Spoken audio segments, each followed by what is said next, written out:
the Christian homeschool market. So please make your way to the main stage and we can hear all about that. Here's Phil. Thank you, Chris. So for those of you who've heard different titles for this, there's actually a long title. It's Christian School Teachers, Homeschool Parents, and Motivating Teens. So I'm going to be covering all those areas. That's just not the homeschool market. Because my business markets to all those audiences. So just so I get an idea of why you're here, because I always like to speak to the audience and find out what they're here for, but they're hoping to get it down on this here because kill you with power. So, how many of you are wanting to learn about how you market to specifically the homeschool market? Raise your hand. Okay, 4, 5 of those. Okay, how many here who want to hear how you market to Christian schools? Raise your hand. And then what's not on the slide, but I have slides for, is I have another business where I market to schools in general. So I have, how many people want to hear about how I market to schools in general? Okay, so I'm going to cover all three. I've got those links at the end. Ask questions. They're not as thorough because the audience, you never know what you're going to hear. So if you're for Christian schools, but I will tell you that 95% of the business is secular, only 5% is the Christian market. So I'm specifically talking about that in this, and I'm telling you about that market, pros and cons, size, all that stuff. And I'll go into a lot of detail, and I'll go into the Christian school market too. I also market to universities. I know we have a couple of university folks here. Maybe here's how we market to universities. 1, 2. Okay, so we're going to get an equal thing. So I'll just get equal countries. We also, selfishly, we're going to leave time at the end for questions for you, and then we also want to demo the game we built for the market we were going after. So this is going to be a talk about marketing to a specific niche, how we brought a product to market, how we deliver the product, and then we didn't see the product. So some of you, I will tell you, you're not the target audience for this game. You have to remember what it was like to be back in junior high and high school. You have to remember when your parents said, no, you don't get to watch TV, play games until you're done with your homework.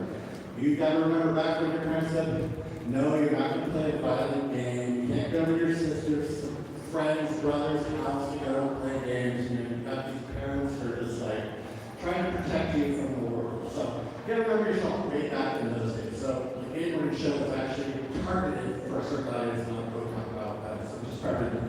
Okay. A little bit about myself.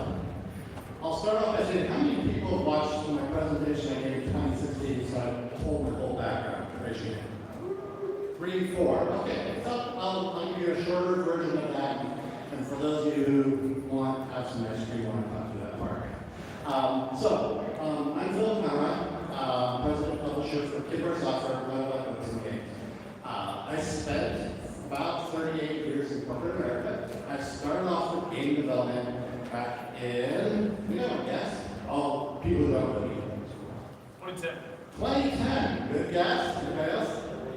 2000. 2000.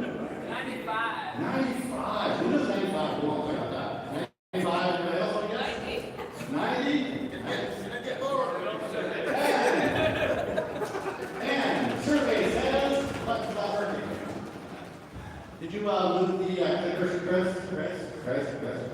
Did you move the clicker? My clicker's not working. 1982. Okay, I know. I'm a younger. I shouldn't have even been born then. Yes, I was an adult at that time. It's hard to believe. So, replacements have you had? how many what? Hip replacements. No hip replacements, but I've had my back worked on. I've had my gut worked on. I have a lot of scars from the years. And I have a lot of other stuff. But anyway, this is a rush. So, I actually, like some of these folks going through the game program here, when I was a 13-year-old, actually started a little bit sooner, I got exposed to this cool game called Lunar Lander. Yeah. Lunar Lander. So, for those of you who don't know what that is, they've got this little thing that's coming down, you gotta apply, fuel, you gotta make sure your burn is not too hard, you're going left and right, you're trying to land on this little pad. And there's mountains in the way. Remember how many plays with remember? Okay, the older guys have. It was something that cool things I loved about physics were right. Everything I was learning about, gravity, all that stuff on the moon, it's like, hey, this is really cool, and you can apply thrust, you can overthrust and stuff. So I found that fascinating. And I went to this Pacific Science Center at the time I was in California. And I got to play this game, and I was captivated. I was like, who cares about planetary movement? Who's got all that fun about how this thing works? So I decided at that time I want to learn game programming, or at least programming at the time to make that game. And so from there, I decided to learn. Back then, they didn't have classes to teach us in high school students. So I'd go buy manuals. I don't know if it's in there. They homeschool student in the audience. He taught himself programming. That's what I had to do. I had to teach myself programming. So I was sitting there reading, IBM books on how to program at 14, 15 years of age. And so by the time I got into high school, my teacher was like, hey, we can't teach you any more than what you've already learned, and we don't even know what you're doing. How about you do a running start program? So I did a running start program, and I got to do computer science with running start, and I learned COBOL, Fortran, Pascal. Fun languages you don't hear about much anymore, but I almost decided to program again. So, but luckily, at the time, I still loved game programming, wrote game programming, and so my dad was a pastor. He said, hey, how about we make Christian games and stuff instead of these adventure games I was writing? And so I was a big Scott Adams fan, and I did all these saga adventures. But, so we ended up doing that. And so we published about 24 different games from 1982 to 2010. Most of those were done in the first 5-10 years. We were the only ones doing it. Nobody was doing it. We didn't realize anybody was out there thinking about doing it. And so we had a publisher come to us and say, hey, we'd like to publish this in book format. And back then, if you remember, you went and bought a magazine and all the code was in the magazine. You typed in the code. You didn't go download it. There wasn't no internet. There was no open source system. You typed it all in. And if you were lucky, you could save it to you. But anyway, I typed in all these programs and ran all these games. You sell the book that all good at people type it in. So you learn programming by doing this. So we ended up doing a whole bunch of Christian games with my dad was pastor. That'd be good for us. And the first book we published was in 1983. 84, sorry, we wrote it in 83. Published it January 1st, 1984. We sold 5,000 copies. And you're like, oh, that's a round even number. Back then, they did short run copies. They didn't have visual on demand and inventory adjusted purchasing and all that stuff. You said, I want a short run of 5,000 copies. Hopefully, I sell 5,000 copies. So that you have a lot of books in your garage. So we sold 5,000 copies of the first book, and it was 8-bit platform. If you know what Radio Shack TRS-80, anybody use TRS-80? Trash 80, remember those? Yep. We did TI-99, that was the first book. Second book, we also did AppleSoft, that was before the hack, all that stuff. And so we did AppleSoft, Commodore, VIC-20, Commodore 64, those computers, if you remember those. And then Microsoft came out with something called MBasic. Microsoft Basic, and it ran on a whole bunch of CPM platforms. So that's what we targeted. Years later, many years later, we converted to different languages, so no longer do we do basic, basic A, G, basic. We went to Visual Basic, Java, C#, and something called Small Basic. And so what we did at that time, when we originally did it, the publisher did all the work for this, trying to figure out the market, how they could sell it to the market. When we got done with the second book, they penetrated the market and said, there's no more tools to sell, and there's nobody else buying them, so no need for a third book. And so we just sat on the shelf for a long time, and we pulled out the books and it's over. And then if you go look on some historical sites I've seen, I'll show all the games under developed, and then it all stopped. And it wasn't just us, the entire industry stopped making games, it was overflooded, the price of the consoles had dropped, there was this North American game crisis, we watched all the videos and all that. Anyway, so we ended up, people get it, and I don't know how many programs in BASIC when you're young? 4 or 5? Do you want to know why the rest of you didn't? Why what? Why the rest of you did not program BASIC? Too basic. What? It's too basic. Well, two basic was one extra. Another was Microsoft Basic came with the operating system. In 1998, they removed it from the operating system. You had to go buy it. And so all these kids like myself who were getting the free version of Basic developed Basic because it was free. It was on the computer time. Schools got it for free. And then Microsoft made money, and and then it became Basic and Cloud Basic, and we spent $400 for $9,500 getting that first version of Cloud Basic. There's no more easy Basic anymore. So a lot of people stopped developing for Basic, and so it kind of died. Pascal took over, C# took over, a whole bunch of Turbo C, if you remember Turbo C, all those. And they were, I bought Turbo C for $99. They were $99, and Visual Basic was $499. So, much Turbo C. Anyway, so we developed for all those platforms, but you're not here to hear about my history at all. I want to talk about how we took one product. I'm going to walk you through kind of that life cycle. Figured out what the audience for that product could be, how we developed it, how we brought it to market, and how we sustained it, and how we took it through that whole life cycle. Now, my niche is kind of weird. I do games, but I also do programming textbooks that teach people how to make games.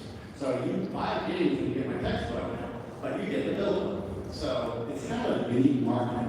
So some of this stuff is transferable. Someone might go, well, that's not how I'm going to my game. It's okay. But the skills are very similar that I'm going to talk about, and the things you have to do are very similar. So, marketing a new product. Back in 2009, we picked up a product we introduced to the market in 2009 into a space that did not exist, and we took a huge risk doing it, and I think we got a process of what we did and why. One of the things we were figuring out is because there's this 10-year lull where there's no free Basic, there's no programming languages that were free, a lot of people didn't go into programming. You look at how many people were in computer science back in the 80s and the 90s, and it just dropped, and it just became this trough. And then there's a good decade or two where we were getting a lot of, I think 2% of people doing advanced placement were doing computer science. I'm sorry, it was 0.2%. And then the rest were all these other skills and jobs. And so there are a lot of people, if you look at it now, we have a developer crisis. We have someone here looking for developers. There's so much demand for it that there's not enough supply. So part of it is this whole generation is not on programming. So we sat there and Microsoft was coming out with a new product called Microsoft Small Basic. They were going to give away Basic for free again. And the result Small Basic is going to look just like we were going to. It's going to be easy as GW Basic, what we all learned on, but it's going to be as powerful as .NET. And so they wanted to have a tool that was friendly for kids, that would get kids excited about programming again, and they wanted to target basically about 8 years old to about 15 years old. And so they hadn't been in that market space in a long time. And so since I knew that market space very well, I said, hey, we would like to partner with you and do a curriculum for that. And they said, well, we don't know if this is going to go anywhere. It's free. It might have a limited time. We have a passionate who wants to do it. But if you're willing to go with us, you can take the risk and we'll give you the reward. So the deal I made with them is that me and my partner at the time would tell me, if we built a book, they would advertise it for us. If we put training plans together, they would put it up on our website. And if we provided content, they would license it and put it on their website, which was, if you're on Microsoft's website, MSDN, if you're on any of those, that is a great platform to reach developers and people who want to teach people development. So we needed to understand the customer needs. So we talked to schools, we talked to the target audience, 8 years old, about 15. So we were talking 5th grade, 4th grade, 5th grade, 6th grade, up to about 8th grade. So I spent a lot of time talking to schools saying, do you have a computer programming course? No. Do you do computer courses? Typing, that's all we do is typing. And that was maybe half of them doing typing. And so then we're like, could you teach computer programming? No, we don't have skills. Do you have anybody to teach programming? No, we don't have anybody. So then we went, oh wow, we're going to train people to teach them how to do this. And so Microsoft is saying, we'll partner, we take the risk. So I said, okay, I'll make the deal. We'll do it.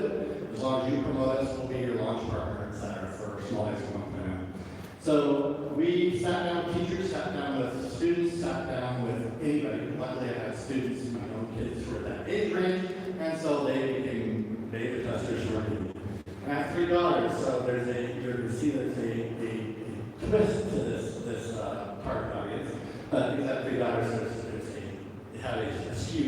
this because they gave me a few guys like that. Girls might play that. So we had to come up with something that would appeal to a general audience. So there's a lot of that input being into it. And then I used all their friends.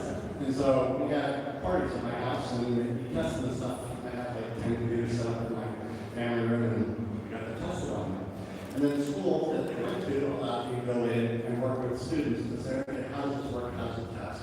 Do you like it? What's fun about it? And we get that feedback and we put it back into the product. So for us, it was basically everything the customer needs, involve the customer in designing the end product, show it to them and say, that's kind of dumb, that's not fun, oh, that's cool, oh, that's fun. And then they're laughing and having so much fun smacking each other, okay, we found something that worked. And so, if you're there face to face, you see all the nonverbal communication, you see the rolling of the eyes, you see all that feedback, you know, a lot of, I don't know how much video I created just watching them play the games and see the reaction of this. Because you're looking for the emotion, you're looking for if they're connecting with the product versus like passing time. And we knew we wanted something that would be fun, exciting, and that they would want to do, be passionate about, and tell friends about. Because, you know, back then, nobody was taking programming. So when you say, I'm going to go to a programming class, the friends don't want to go with you. That's not boring, it's geeks, it's like, those nerdy people go to that thing. This is what it was like back then. And so we had to make sure it was so much fun they would talk about it and recruit the friends to go to the class. So we would iterate tests with target audience over and over again. We did that for a year. And it was a lot of time with junior high, elementary, and even early high school students. One of the things is that if the customer doesn't like it, change it. We have to remember that they're going to be our marketing for the school. If they're happy and telling everybody this is so much fun, this is awesome, come take this class with me, the classes will grow. If they don't, guess what? It's elective. They don't have to take the class. They got to recruit people to take the class. And so we got to make it fun. And if they're not happy and they're not marketing it to their friends, we won't show them the class. So now, this doesn't matter if it's in a school, if it's any customer product, or you've got to design for a product. When they're buying something, they're looking for something that satisfies the need they have. They're looking for something that fixes the problem they have, or makes them feel good about something. They don't really care what's in your head. They don't care about your game until they realize they want your game. And then you've got to figure out, most of the time, the best thing to do is figure out what they want in a game. What do they want to learn? What makes it fun to learn? So you figure out all that before you can start building. So we did that, and we iterated, reiterated. And then if they told their friends they were not having fun, that's a bad review. They told friends, hey, we're doing this after-school thing, we're doing gameplay, fun, hey, let's go do that. Or we actually have to do it in class too. And then their friends would want to come to them. And so we ended up doing after-school stuff because we had a assigned time, and kids are in classes. But after school, they come, so they recruit their friends to become kids coming into class. So remember, the customer is the customer, not you. You're not the customer. When you're making a game, when you're making anything, you're one person who's buying it. You're going to buy it because you're making it. But you got to convince other people that this is I think I heard value proposition. I don't know how many times last talk. You got to show them the value proposition why this is for them. And if you do it, involve them in the process up front, it's a lot better. I've seen many, many products in my corporate world here where you didn't talk to the customer, you went off and built something, brought it, showed it to them, they go, that's not what I wanted. I don't need that. And you just wasted a lot of money.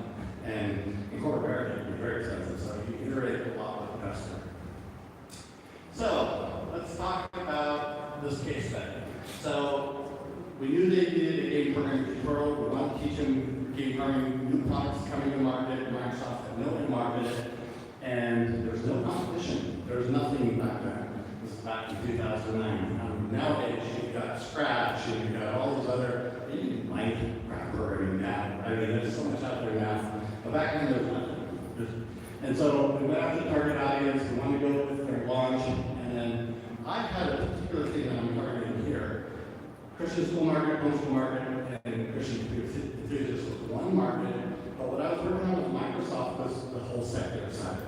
So if you go out to Microsoft, their target audience, they could care less about the markets. For them, they looked at a broad audience. So for this presentation, I'll talk about this, and I'll talk about what we also did on the secular side too.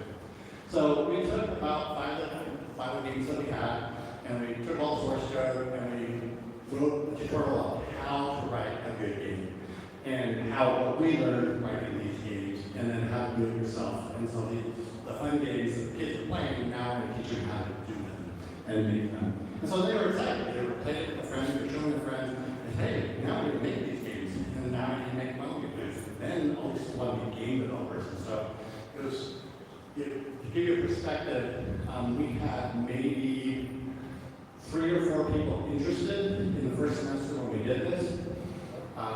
In the next semester, it's probably about 6 or 7. Next semester, a third of the school attended the class. And so a third of the school signed up for it because all the marketing the kids did for us. I rarely thought it was them going out, word of mouth. They're the influencers, they're the ones people that they're talking to their friends. And so I ended up with a third of the school in my class. I ended up teaching 6 classes the following year. And so I never expected to do that. I didn't plan to do that. I was just working on a book and tutorial. Next thing you know, I'm teaching 6 classes in school. Full time, this program. So now the homeschool market is slightly different. They don't go to a classroom, they're sitting at home. They're learning at home. So how do you reach the homeschool market? Well, how many of you, I know we have a homeschool person here, how many of you homeschool your own kids? 1, 2. Okay, so I'm going to assume, and shout out and correct me, I'm going to assume I homeschooled my middle daughter for a certain part of her life. And I have no idea what it is. This is before COVID, and everybody had homeschool. But I have no idea what it is. So I went to homeschool conventions, homeschool conferences, homeschool websites, Google homeschool. How do you homeschool your kid? And so I had to learn about the whole homeschool market for my child. And so because of that, I got very intimately involved in understanding and go to conferences for my own kids. But I also went, oh, there's a huge marketplace for kids. Lots of people are homeschooling, and I just didn't know about it. And you hear about them, and then you the jokes about, homeschool kids and stuff like that. But, now I'm in this world, and so I'm like, you know what, here's our market. Why don't we take this product to that market? And so, there, you go to their homeschool conferences. We are in California. There's one that's here called CHIA. It's California Homeschool Education Association. They meet here once a year, and there's a big conference. There's a bunch of homeschoolers in Sarah. There are regional conferences all over. There's quite a group there. So you have to meet them at those conferences. Things you'll see are like Teach Them Villages. That's a big, huge conference. The Great Homeschool Conference. There's like 5 of them that occur all around the United States. And that's where people go to buy products. That's where they go looking in addition. And they'll go to seminars, they'll go to talks, they'll figure out how am I going to homeschool my kid. Because what they do is they go to a magazine, they go online, there's so much information. Like, I need to talk to people who are doing it, and we need to see it working. And so they'll go to these conferences. And so when you go to those, you get the opportunity to speak directly to your audience and get feedback from them. So the one thing I want to throw in here is Mommy Teacher Bloggers. I know it's a weird name, but there's a lot of moms who are teaching in homeschools, and they blog about it. And they'll blog about the curriculum they're using. They'll blog about this stunk, this was good, my kids hate this. My kids they're really honest about the feedback. And they post it on their blog, and it's searchable. If you search for a product, they don't like it, it shows up. And if a bunch of moms say this thing stinks, you're not selling the product. It doesn't matter how many homeschool conferences you go to. So there are reviewers that will go out there, and you can actually have homeschool parents review your product. You give it to them for free. They'll review it, they'll use it in their home, and they'll do it for like 90 days, 100 days, a semester, and they'll give honest feedback. Now, that's a risk, because if you've got a bad product, you're going to get bad reviews. If you've got a good product, you're going to get good reviews. Now, you also have to realize that every kid is different. So inside at home, one kid may be really techy and really love technology, wants to games, the other one's like, I don't know what that's computer, I'm about to play. So, you're dependent on the type of homeschool and the kids that are in the homeschool. So you're like, okay, we need a family to have family. They're all in the outdoor lab and all this stuff, and then they want to give them some computer science. Kids have no desire to do programming or anything. So you've got that risk. Homeschool magazines, there's Old School House magazine is a big one. It's a lot of people go there for reviews and review products too, so you can market in homeschool magazines. And then the Homeschool Buyers Co-op is a unique organization. organization. Their sale is, hey, if you want to purchase products for teaching your kids, we're going to cooperate together to get good pricing. So we'll get quantity discounts. So if 1,000 of us homeschoolers want to buy the same curriculum, let's act like we're a block group and we're going to get both buys. So you basically say, hey, I want, if you get 1,000 people say, I'll buy it at $30 versus $40, $50, and it goes back and says, okay, how many quantity discount can you get? So they negotiate that. So you can actually sell, thousands of copies one day in a homeschool buyers co-op, and you set the price and they bid on it, and if enough of them, they have to call friends, hey, this is a good curriculum, we want to get it, so we get the price down, and it drives the price down, but you're making it up in quantity. So, and you don't have to do all the work, there's one sale that takes care of all of them. So, it's a really good way to get massive buys, like you have to discount your product a lot. So, but you're basically saying, okay, I'm willing to do that so I can get a lot of sales and then it built on itself. So that's called the Homeschool Buyers Co-op. It's used by a lot of homeschool providers. And then homeschool.com, homeschool.com, they both have curriculum guides. And if you're listed in there, people will find it, look and see what's the recommended curriculum for computer science or that kind of stuff. And that's where you get found. So it's very unique industry, how you market to them, where you market to them, how you get in front of them. This is typically this is my daughter's well, she's my youngest daughter. I've had all three of my daughters involved in this. This is at a homeschool conference we were at right before COVID broke out. And so you can see we've got all the different products there. We're also advertising games for other studios. So you'll see 1 of 500 on the right-hand side. And you'll see over here on the left, you'll see our game being played in the background, and then you'll also see all of our different textbooks and stuff. This is one side of the table. The other side is you've got all the games so the kids can come up there, the students come along, they come with mom and dad, they come with the family, and dad and mom are usually walking around looking for curriculum, and the kids will just gravitate to our place because they don't want to look at books. They will come over here and grab a controller and they start to play. So Chloe's job is to keep them busy and keep them working while I was talking to parents. And so where's our kids? Where's our kids? And then there'd be like 30, 40 kids all around our booth. And then all the parents are like, where's the kids? They come over and the kids are excited about what's going on here. They're careless about math book. And so we ended up being blind. Parents are blind because it's just the attraction. They're like, okay, they're enjoying, they're having fun, they're laughing, they're having fun. They're like, what is my kid doing over here playing a game? And then I get the opportunity to explain to them, no, this isn't a game, it's educating. So we're teaching how to program. You don't get to play that game, you build that game, you learn all these different skills. And so we saw the parents what the kids playing, and they're seeing the kids are having fun. And so you always want to have some courses in your homeschool that are fun. And otherwise, kids are just going to be bored out of their minds. And so it ended up, we've done these now for 12 years. And so I had parents come back the next year and said, hey, I've got a problem. My kid, all they want to do is build games and make games. I can't get them to do their normal homework. I said, well, do it as a reward. I said, not with all the homework, make ours as a reward. They get the last period of the day. And so then they use that to motivate their kids. So it was fascinating. I love the bunny ears there. But we were tracking all different kinds because my kids, my daughters were involved in it, and we were trying to appeal to a wide variety of audience. So this is typical that you can see at a homeschool conference, some more conferences, and you can see our latest project is visuals on the screen as a 4-player, multiplayer couch mode game we're going to show you in a minute. And then the other way to get to them is christianbook.com is a very well-known site for people looking for curriculum. They get discounted pricing on Christian Book. Maybe someone who bought stuff from Christian Book. The unfortunate part for most Christian bookstores that we put out is just because of Amazon online purchasing. And so Christian Book approached me and said, hey, we keep getting asked for this product. We'd like to sell your product in our store. I thought about them one time and I thought, they'll never take my product today. But when they called me up, I said, oh, okay, sure, why not? So it worked it out. So, yeah, just buy a product on christianbook.com, and I do that work. They do all the work for it, which is great. Amazon.com, you can buy our products on Amazon.com. You can get it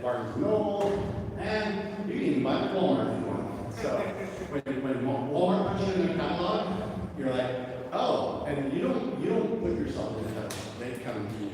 So when we hit that, we're like, oh my gosh, we hit mass marketing, which has been great. So that was really wonderful. And that's for a Christian book teaching kids to game programming. So, now, these are a bunch of our students' parents sending pictures, and because they're so excited to see their kids having fun. You'll see dads in these a lot, because in homeschool, mom's teaching all the other stuff, and then dad goes, ooh, this is kind of fun. I remember playing games. I want to do this with them too. And so dad will be sitting there, and it's now they're involved in it, and they're making games together, and it becomes bonding. And so a lot of pictures I would get would be the dad's in the picture all the time. So he's in there working on whatever it is with them.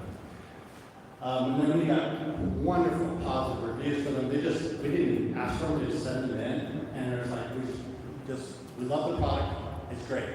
And what's really nice is these are what they call mommy bloggers. People have tried it and they post it. This is off their websites. And so I got the quote off their websites, link back to their websites, so people can actually see the review. It's not me saying they said it. All those little yellow links are links to their website, they're reviewing it, they explain how they use it in the house, how the kids love it. They have videos of the kids doing the stuff. They take pictures like row little lambs right there. I mean, I would get a picture of myself of my kids on the internet, but they blog about it. That's their how they're doing homeschooling. You'll see a lot of them are doing paper edition. We do it both digital, loose paper, and bound book edition too. So we're very flexible. Whatever material you want, we'll ship it to you in that format. Or if you want additional, you just want to print certain pages, we're fine with that too. And there's tons of reviews. We've got so many good reviews on it. We only got like 2, and it was usually kids not in the program. But, because we learned a lot, it was interesting, but, for them, that's fine. And they were all excited to review, and I said, I don't mind, that's great. Not everyone can do this, actually, not a lot of people are. So the market took off for us. We ended up, any homeschool conference we went to, it was really strange because our booth had so many people in front of it, because it was fun, interactive, versus others. It caused people to come to the booth to find out what's going on, and it's loud. Not our games on it, it's the kids that are loud, and they're having fun, and everybody's like, what's going on here?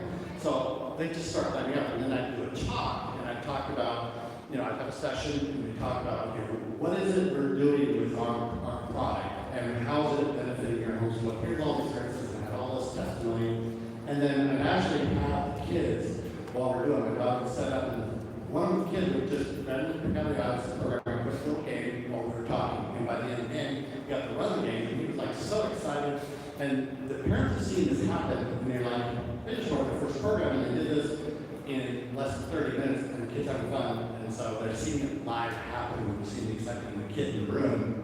We ran in the bit, because all come on, but it always worked out well. So that's one thing that we found with homeschool market. So it went from being about, probably about 2-3% of our business to about 70% of our business in about a 4-year period.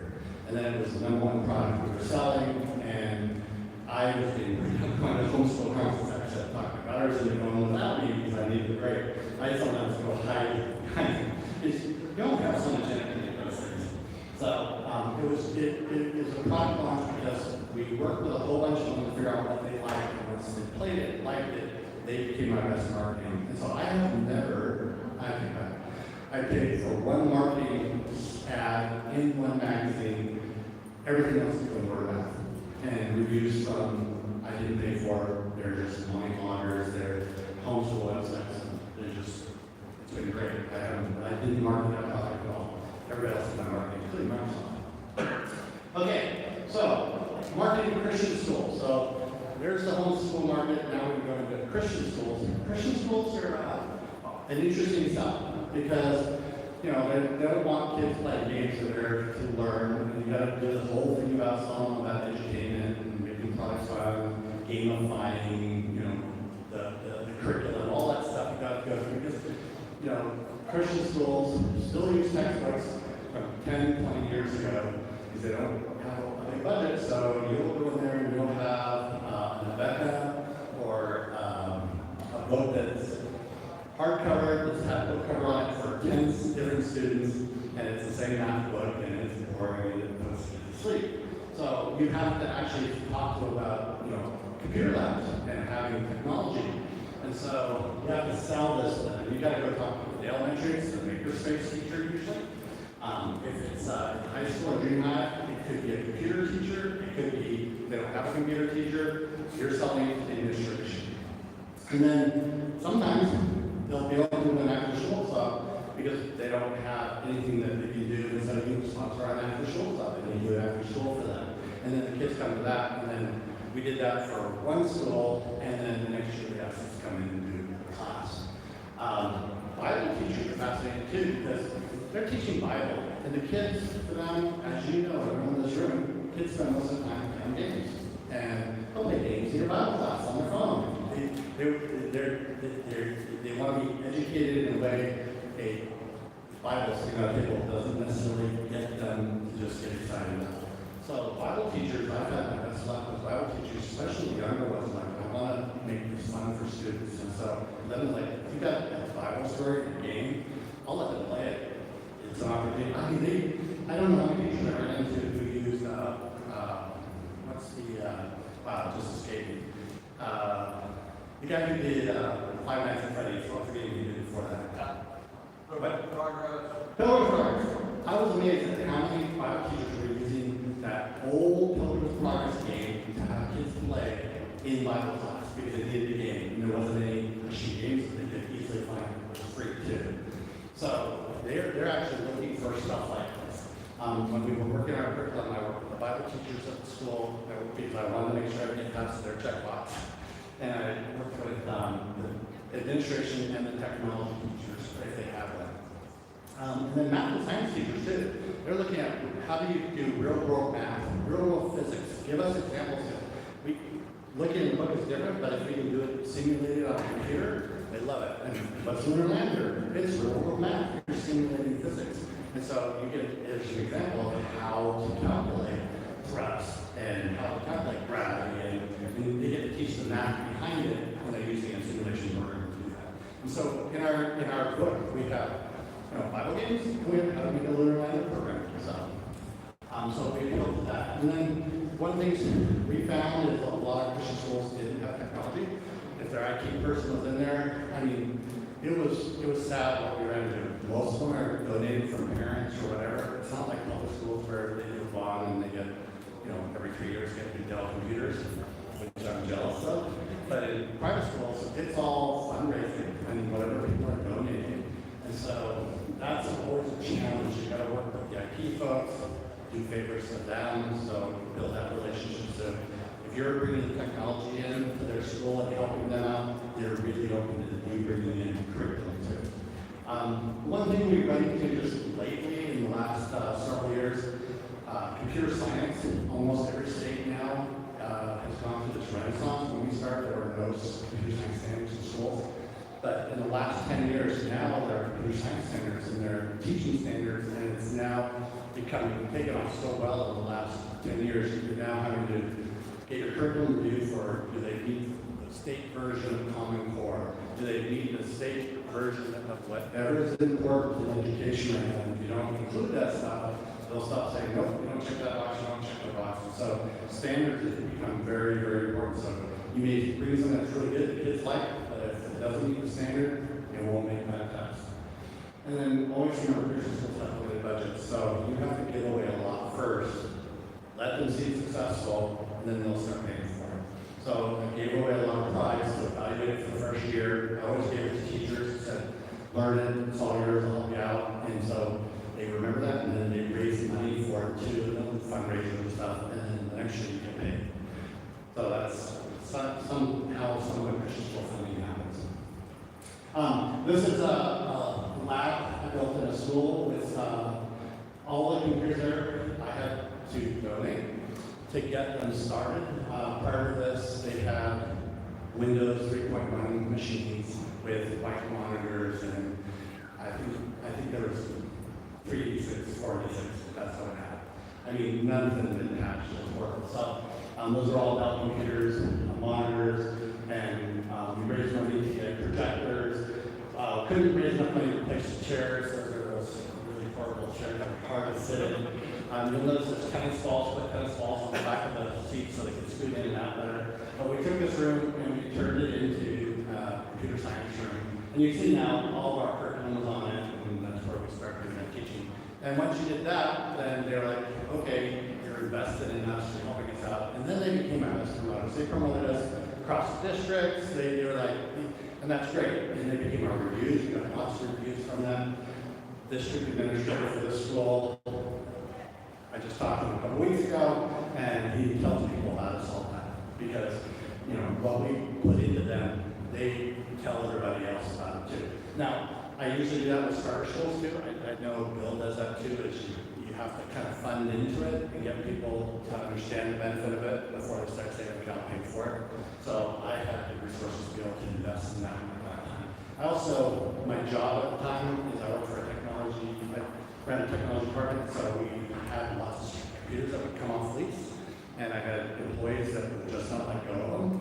And so by the time they let go of them, they were off lease, and so we had to donate them. So I made sure we were donating a lot of computers to schools that could use them for curriculum. And so all those computers there came that way. Students, this is a group of our high school beta testers.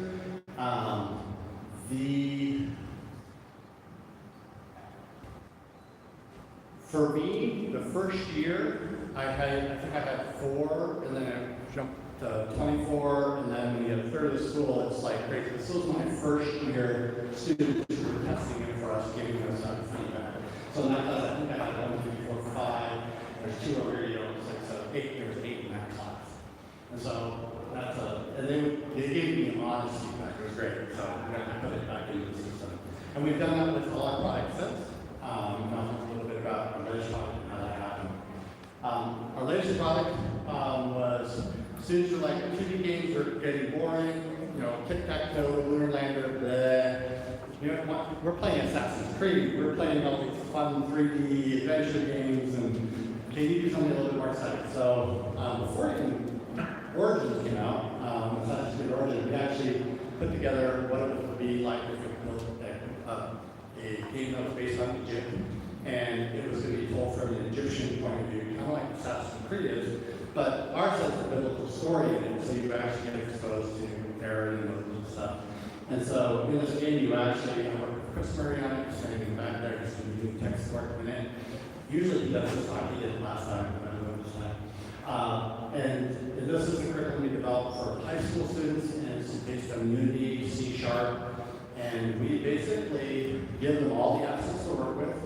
3D models, music, sound, all the code they need to learn how to develop, everything they need to make their own game. We provide them all those assets, and in the pack, they get to keep those assets when they're done with class, and they can make their own games out of it. And so they don't have to worry about purchasing licensing, going out the Apple Store, talking mom and dad into a credit card purchase, whatever it is. We give it to them, they leave, they have everything left on them, and they can make their own games, using all our assets. So this was the product we brought to the high school market. We iterated with them on running more of it. And then go ahead and click the, don't worry about it. I won't play these videos, but basically it's, you know, 3D games. You build your own palaces, pyramids, all that kind of stuff. You can explore it. This is a model that we built for them so they can be inspired about what they can do. They all actually work within this, and they can add on to it if they want. And then we give them 3D models to work with that are mechanism rigged, and they're pretty decent quality. And so, and then they can animate them and do all the stuff you would do in a game. And then what we end up doing is, we started with a tutorial. It's actually Chris was writing, had a script that he'd been working on for years for a book he was writing, and mentioned it, I should say. And then we decided to put that into a game. And so the tutorial tools that we developed from that, and the story from the game ended up, the story from the book, instead of set in the middle, became Exodus Visual of the game. And so the students get to build their own games, and then we wanted to have a game that inspired them to say, this is what you could build and stuff like this. And so we sold it as a package. So you get the tutorial, you'd also get the book, and you get the the game itself. And that was the first episode that we did 3 years ago, 3 years ago. And then just recently, in the last year, we had the rest of the 10 episodes, finished up the plays, finished up the story, had a whole bunch of voice acting, and now it's a complete game with mini games, couch plays, couch mode mini games, for stream and demo. So now you can play the game, and if you like, if you're not my target audience, well, some of you maybe, I'm still a kid at heart, but your kids or grandkids or someone you know may not let your kids play certain games, but they will play this game. It's on right now. We're doing an early release on Steam, so you can get it off of Steam right now. And it's actually on sale right now for $14.99. Okay. So let's talk. Let's want to get the game going. We've got 5 minutes left for the next talk. Oh wow. Well, that's because we're all running behind. Okay. Sure. It'll get direct people to the inside to play. Okay, we'll do that. So if you want to play the game, coming into the next stop, we must be accelerated. So I will go on but I won't get to the public school stuff, so if you want to talk about how to market public schools, that market is 100 times bigger than the Christian school market. Come over to my booth, and I can talk to you about that. We have 24 textbooks for that market that we've marketed into middle school, high school, college level. Everything from C#, Visual Basic, Java, game programming. And then this is just slides on over. So, and then we're working on a new product we've been working for quite a while. We've actually done some testing on a Unity version for public schools called Castle Quest. It's the same thing as Exodus, but it's based in a medieval time frame. So you get all the medieval assets, castles, you get all the characters that are all medieval characters, and you get kind of medieval theme and everything with that. And then we talked about the extreme popular game. I'll talk about that in the time. And missionaries returns balls and other options. So anyway, questions. I thought I had until 4 more minutes and then we were going to start demos. But then we had demo time. All right, okay, I got that. Okay, so. Just quick, are you able to market the one in the public schools under Bible Guide, or do you have like a... No, in fact, I'll tell you a quick story. Kidware Software is a public company that works with public schools, and then Bible Guide books and games and for private schools. Most customers on the public school side don't know on the private school side. Occasionally it comes up, and I've lost sales because of that. Because there's a very, very, especially in the second class, no Bible, no nothing. So they're very separate. There's totally different websites and totally different markets. Good question. Any others? Okay. I'm seeing a thumbs up, and then I'm getting a cross, so I don't know which one I'm going to read. I'm going to go ahead and let's go to the who's taking over from me here. Mike, what's next?